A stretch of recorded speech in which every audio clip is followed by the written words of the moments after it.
Welcome to Dose of Social, your recipe for social media success. I'm Lindsay Mauk. I'm Kayla Pearlstein. And this is Dose of Social. We are super excited for today's episode. We have a good friend of mine, Karri Morgan, who is the executive director of the Scott Hamilton Cares Foundation. Karri, thank you for joining us today. Karri and I actually met at a networking event here in Nashville, Tennessee, and you guys will soon hear how amazing her personality is, but we were immediately drawn together and we've stayed friends and done some things together in the last year, I think it was. So excited to have you on here today to talk more about what you do and the CARES Foundation. So can you tell us a little bit more about yourself and your background? Yes. So I am the executive director, as you said, for Scott Hamilton Cares Foundation, and I work for an Olympic gold medalist, also cancer survivor. I'm not an Olympian, and nor am I an ice skater, but I met Scott through his philanthropy when he was skating professionally, and he had just gone through his testicular cancer journey, and we became great friends, and he was someone in my portfolio.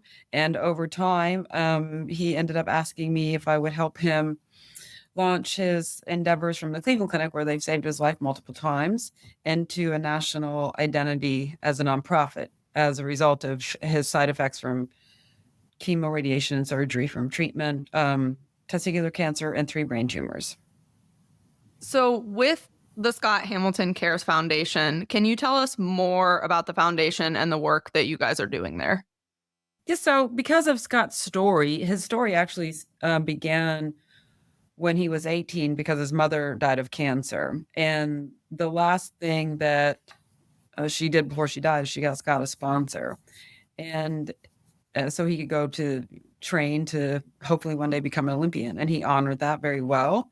And he became, fundraiser to help make a difference. And he always felt very strongly that no 18-year-old should ever live without their mom. And so as you see him on the podium, he's emotional for a lot of reasons. And I asked him one time what he was thinking. He says, "I'm thinking about my mom."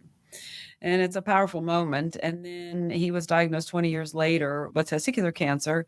And then he realized, it's different when you are dealing with a loved one and then you're your actual patient. And so he went through the journey with an incredible amount of fear, and also thinking, you're in the peak of your career and you're in tip-top shape, and you always kind of go through, I think, why me? I think everybody does, any life-threatening illness. And he found a lot of gaps in the cancer journey and for the patient. And so he launched Chemo Care at the Cleveland Clinic and the Fourth Angel program. Chemo Care is online, and it helps with big words, and it's all done by nurses. So you and I can log on and understand, diseases and names and drugs, and it helps you break it down in very 8th grade terminology. And then he started Fourth Angel because when he was going through his journey, didn't have a lot of help. And he has someone, so it's like a big brother, big sister that has been there and done that. So then 20 years, into his survivorship, he was like, yeah, they said you kind of feel some side effects. And so he started his immunotherapy campaign, if you will.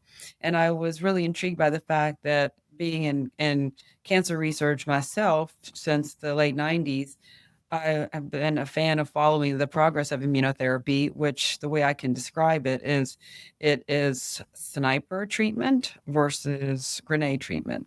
When Scott had treatment a long time ago, they just kind of threw all the kitchen sink at him. And that's, now they've evolved it. When science and funding is met, you get good progress.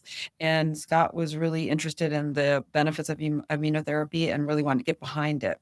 And to that stance, while we were early in our national endeavors, Dr. Jim Allison won a Nobel Prize in immunotherapy for his 50 years of work in it.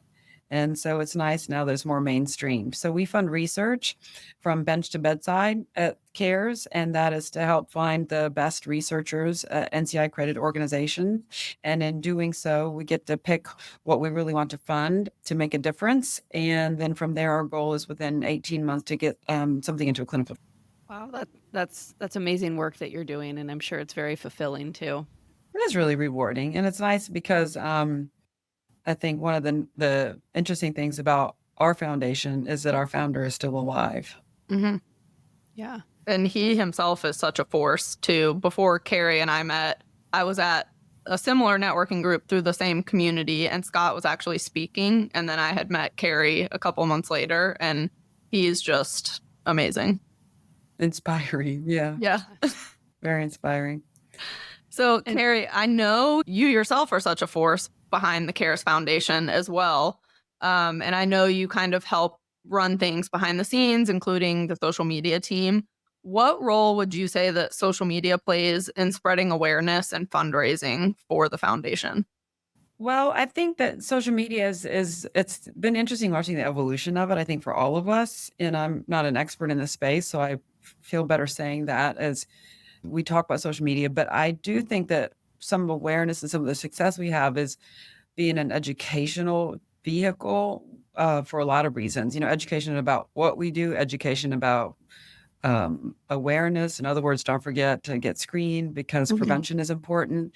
And I think awareness in terms of telling people what we do for human interest stories and do good, feel good stories. So we want to stay in our lane of what our mission is. And cancer is pretty heavy and it's not sometimes something easy to talk about. So we want to always put some kind of favorable positive spin to it because that's exactly how Scott leads. And so we really lead with his core values. And I know on top of the education too, you guys have so many events that you are putting on. I was just at your last meeting where I got to see all of the events for the year. And I know the Scott Hamilton and Friends event is so big. How do you guys see stuff like that perform on social? Well, anything with Scott Hamilton and Friends is fun to watch. First of all, about the engagement. The Scott Hamilton and Friends is our signature event. It takes place at the Bridgestone Arena. Shout out to Sean Henry and David Kells. They gift us the venue for that. And then we have an after party at the Omni at Nashville. And Scott Hamilton and Friends, live music, live skate. It's very hard to describe that. So we have a lot of people there at the venue at the Omni doing behind the scenes. And that's so fun when people at the arena get to see all the practice and the rehearsals. And then it's fun to see it go live. And I think that's where the engagement is really fun for Scott Hamilton and Friends. And then also just doing some live snippets, people love it. So it's the only event like it in the United States and for that matter around the world. So it's nice to have engagement that people aren't unable to travel for whatever reason and love to follow it. So it's been a lot of fun. Yeah. Yeah. I actually got to go to the event last year and it was pretty incredible. So Yeah, that's great that you're able to give your audience a look behind the scenes too. In terms of content, what types of content have you found resonate most with your audience on social media? Well, I think resonating, just mentioned the behind the scenes stuff. And I think we all like that, just watching people in their element and especially people you don't have access to, Olympians and musicians. We all love that. And the other thing that resonates are survivor stories because we all we love those inspiring moments and everybody loves a good redemption story and everybody loves that you can do, victory over cancer. A lot of our other stories that get a lot of engagement are highlighting our volunteers and highlighting what our sponsors are able to do for us because they back our organization. So some of those are a lot of engagement oriented and they all make us feel good. Yeah, I love that you also do a call to action on your social media for people to share their stories too and potentially highlight them on your social media because that gives everyone an opportunity to potentially be heard. The organization is so focused on there's fundraising involved, but how do you balance storytelling with that, with donations and storytelling? I mean, I work with a nonprofit here in Los Angeles that trains 3,000 middle and high school students to run the LA Marathon every year. And so we have the storytelling component, but then there is a time of year where we are asking for fundraising and donations. So how do you balance that on social media? I think it's always evolving in how you find the balance. And I think our goal is to try to blend authentic stories with actionable steps. I mean, really our job is to raise money. And our job is to raise money and then do something with it. And so there's a fine line in that storytelling with its authenticity and people to understand it in small digestible amounts and then be able to have a call to action. And it's not easy, as everybody knows, because we always want to say, we need you to donate. We have this really cool thing we're funding. But also, how do you share the impact and the victories and the human interest storytelling along the way? So that's the balance of the authenticity and the actionable items. Do you have a sort of ratio that you follow of, okay, for every engagement piece, we're going to go 80% engagement and then 20% call to action on donation or fundraising? Do you try and weave it into everything? We don't have necessarily a formula percentage, and a lot of it has to do with we're mindful of donor fatigue. We've done last year we did events from Alaska to California to Florida, so we cover a pretty large audience, Mhm. and we want to highlight the people in Alaska because it's so cool what they're doing. Also, what we're doing in California with our Snoopy event honoring Charles Schultz, the cartoonist, and all the way into Florida where we do hockey and 3v3 tournaments and skate shows. So it's a balance of hitting markets and demographics, and that's a hard formula to find, especially when you have 4 or 5 events back to back. And so we do try to weave in other things and other content about, oh, by the way, we also do these super simple things, and we want you to know about this campaign or that campaign or save the date. But it's also just the balance of it is a formula we always are mindful of in terms of not wearing at our audience of saying donate, donate, donate. But that's what we also need. So if there's a magic formula, please somebody send it to me. I mean, I've always heard like the 80-20 rule where Yeah. it's 80% engagement and then 20% that call to action for the donation or the fundraising. And that's typically, what I recommend to brands that we work with of trying to follow that formula. But, especially if you're doing a lot of events, I mean, how many events are you hosting per year? We do about 30, I think 34 we've done. So yeah, quite a bit. And we do several in Nashville too. So we want to not we're at our hometown either where we have, and it's a balance. 80-20 Mhm. is it's always a good rule of thumb for a lot of things too, right? Yeah. Between socials. Life rule. But that's so great that you have so many events and like I'm just thinking in my head, content, right? Yeah. Like Mhm. a lot of content. I know we kind of talked about Scott Hamilton and Friends and how you see so much engagement around that. What would you say has been one of the biggest wins on social media in terms of engagement or donations? Would it have been the Scott Hamilton and Friends, or was there something else you guys have done? Well, recently there's a couple that come to mind. Recently, unexpectedly, one of our there's this little gal in Florida that called into the Bobby Bones show. And Bobby Bones let her tell her story that her father had just passed away from cancer, melanoma. And he said, I'm going to make a donation. And I challenged the B team. And we were overwhelmed. It was like about 30 states, I think, that ended up donating, just based on this little girl who told the story.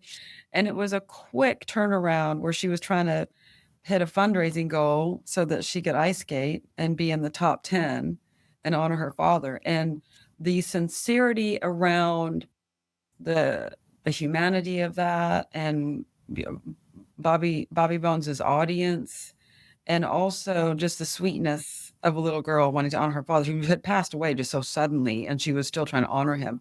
And it was pretty gutting reading these beautiful things of random people just saying, "You're making your dad proud. Way to go! I made a donation." And then people saying, "My mom died of melanoma, and I know how you feel, and go skate your heart out." It was emotional reading these. So I think that was an unexpected win. That was a beautiful kind of organic thing that we just let it go. We didn't even participate in it, and it just happened organically. And then on the Scott Hamilton and Friends side, one fun post that went crazy was, Scott is famous for doing his backflip, and as a matter of fact, our cancer ribbon is upside down because it embodies who Scott is, and he spent most of his life upside down the ice. So our cancer ribbon is upside down. As a matter of fact, we trademarked Turn Cancer Upside Down in honor of Scott. I don't think I knew And that. if you look at our upside down ribbon, if you complete it, it's an infinity 8. And so that's what Scott goals is to eventually, close the ribbon. So because he's famous for the backflip, we ended Scott Hamilton and Friends on one of the elite skaters doing a backflip over Scott. And it was so fun on how that just went everywhere. And it was just fun and unexpected and a surprise. And then that was a blast. And then last year, Scott has not skated for many years. He's on the ice, which anybody loves Scott on the ice because that's how we know and love him.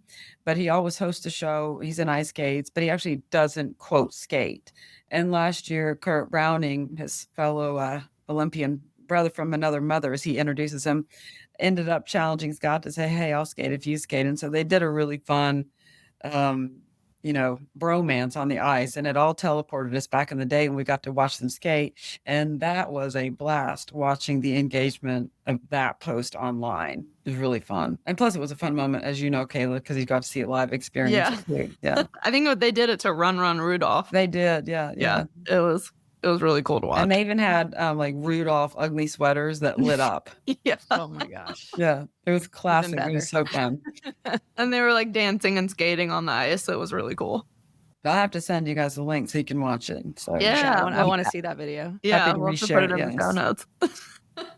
So, Karri, with what's happening right now with nonprofits, what are some of the biggest challenges you're seeing on social media right now? I think some of the challenges are trying to figure out the algorithms. They change. How that happens, I'll never know. That's above my intellect. But trying to figure out, the algorithms are always hard. I think trying to produce high quality content is always one of those challenging things. But always staying mission focused is a priority.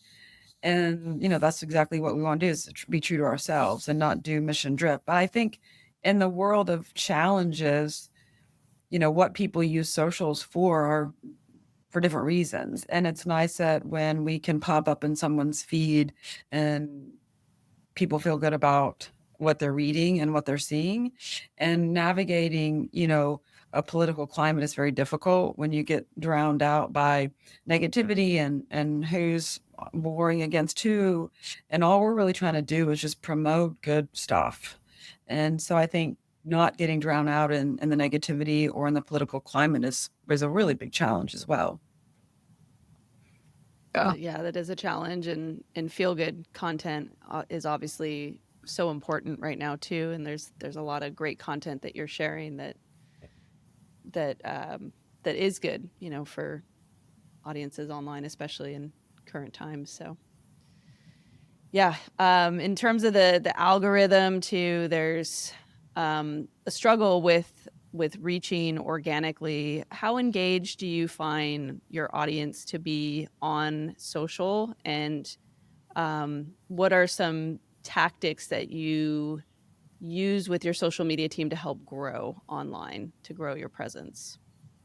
Well, I think one tactic is really just telling the story of who makes us our solid foundation, and those are our donors, our volunteers, and our sponsors. And so I think that helps with organic content because it is goodwill.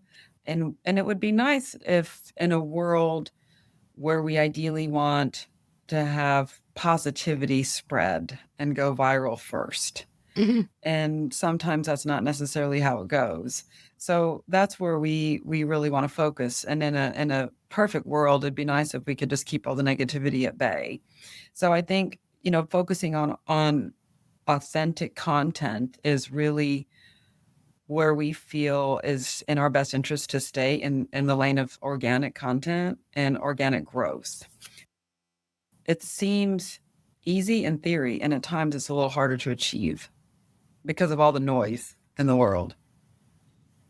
Yeah, but I think that's really great advice too to any nonprofit who's looking to build their presence, is just like stay true to your mission, build that authentic content, build your community of your people who are donors, people who are engaged, people who are benefiting from the work that you're doing, bringing everyone together. Yeah, staying consistent too. I think posting, social media is, well, there's a reason why it's a full-time job for people. It's a full-time job. And I think for nonprofits, it's hard for various budgetary reasons, when we're trying to focus on development. And so much of what we focus on historically is fundraising. And how is it that you can use this, quote, free portal to figure out how to fundraise more? And that's hard when you're not necessarily experts at it. But if you stay true to your organization and your core values and your events, it will stay in its organic lane, I think. And just on the subject of organic and fundraising, do you ever layer on a paid social media campaign on top of an organic campaign that you're running? We have done it before at the request of a couple people that we do partnerships with, and I don't necessarily can track all that number to answer that, how it works and how it doesn't work, but we have done it. And I think there are a lot of times that in some of our nonprofit partners and cohorts, they always say, I don't really want to, support a social campaign that says sponsored. And so I think there is something to be said about, you just want to be true to yourself and not buy content and not buy, those audiences. And I'm sure there's some great successes with it. And I don't know what ours are exactly. But we have done it, to answer your question. That's a great point you bring up of seeing the word sponsored under a fundraising campaign. And at times, even if it's, an influencer or something like that, if it's a sponsored post, I just kind of keep on scrolling, Part of that is because just the principles of it. Yeah, it makes a lot of sense. Definitely. No against whatever they're sponsoring or whoever the paid endorser is, but I just want it to be, I think organic is, I just want to be true to my lane, Yeah, I mean, I think it makes a lot of sense for nonprofits, and there's other channels that nonprofits can use to layer on top of an organic social media strategy, like email marketing, for example, and using email as that channel to email and send out that information to your entire list, and that's a direct line to your community through their inbox. The interesting thing about a sponsored post as a nonprofit, there have been a couple people that well, like most of us don't know enough about the back end of social media, and people don't really know how inexpensive it is to do a paid sponsored post on social media, but still the sponsor has a weird context to it. We know intuitively that social media is a free platform for its users. So when some people see sponsored, I think they question on, oh, how much is that being paid for? And people don't know how inexpensive it is, but it can be a turnoff to people who don't know enough about how much that costs, who's getting the benefits, where's the money going, where are my dollars being spent as a donor, if you're doing paid social media. And it's really insignificant on the amount, in my opinion, versus radio, TV, et cetera, but it is a turnoff to certain people who don't know enough about it, and rightfully so. Because when you hear about the net worth of how much Facebook is worth and how much Instagram, how much YouTube is worth, we're in the billions. And so donors look at that and go, how much money they put in their pockets? So it's a fair understanding of people not knowing the back end. Yeah, absolutely. I mean, a radio ad or a print ad could be several $1,000s, and you could be running a social campaign for $5 a day, but the perception can be quite different, right? Yeah. That's a really good, interesting point. Karri, what is one social media moment from the foundation that has made you really proud? It's hard to narrow it down to one. When you're a nonprofit, you get voluntold if you're a friend or a loved one. You get voluntold for everything. You got to come help set up, break down, deliver, go get. And recently, so voluntold is our favorite word for loved ones in our community, especially our families that get voluntold to do stuff all the time. And we did a post about all the husbands that work for our organization, and everybody posted a picture of their spouse who gets voluntold, and it was really fun engagement. And it's nice because everybody knows their spouses and everybody knows the husbands, and it's just like your free gift with purchase. And it was nice to love on them and say, we appreciate you guys. That's great. I love that. It was fun. And I actually got a lot of our people were texting me offline and go, that was really fun. I love that post. And so it was nice to see that people, maybe not have responded online, but thought it was clever enough to even make a point to reach out and say that was fun. So it was an unexpected win. It was, but also nice, gratifying to say, hey, we see you, and everyone else sees you, and we just want to thank you. So it Yeah. was a great human interest story. I love that. Yeah, that's great. I mean, it's nice to show that gratitude towards your loved ones and have them feel appreciated and see a good response from it too on social. Even Yeah. better, right? Mhm, mhm. Yeah. Well, Karri, thank you so much for joining us today. I actually learned a lot from some of the things I haven't known before. Where can our listeners find you and connect with you and the foundation? Well, please follow us. We're at Team Scott Cares. We're on Facebook and Instagram. We're also on LinkedIn, and love for people to like us, follow us, and more importantly, come to one of our events if you're in the area. Let me know next time you come to California. Absolutely. Come to our Snoopy event. I love Snoopy. I'm The kids, obsessed, the girls actually. are probably like that. Fun fact about me, I'm obsessed with Snoopy. So. We do an event with honoring Charles Schultz. A lot of people don't know this as a fun fact. He was a hockey player. I Oh, did not know that. Well, that's why all the characters are on ice skates from all the holiday specials. Oh my god.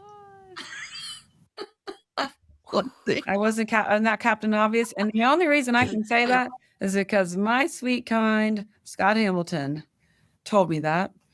And I was Scott. kind of dumbfounded like you are, Lindsay. And he actually bought an ice rink, and it's called Snoopy's Home Ice.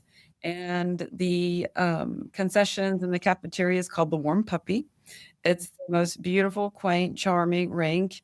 A lot of people don't know this, but Charles Schultz died of colon cancer. And the Schultz family reached out to our team who run our Skate to Eliminate Cancer program, which is our peer-to-peer program on the ice, and just like a 5K and an ice show, hockey 3v3 lots packed under a Skate to Eliminate Cancer. And we did a skate event, our first one, to honored what would have been Charles Schultz's 100th birthday, and we raised money for colorectal cancer, which is what he passed from. And so we got to do what he loved, and we did it on the ice. And it's a blast. Scott Hamilton hosts it, and it's out in Santa Rosa. And we get to raise money for an organization that treated him while he was out there. And we do clinical trials in colorectal cancer for Snoopy and Wow. friends. That's amazing. I love Thanks. that. Thanks. That was such a good fun fact. I know. We've learned so much today. Karri, thank you so much for joining us. This was awesome. Thank you. Thank you to everyone for listening to Dose of Social. We're out. Bye. Bye.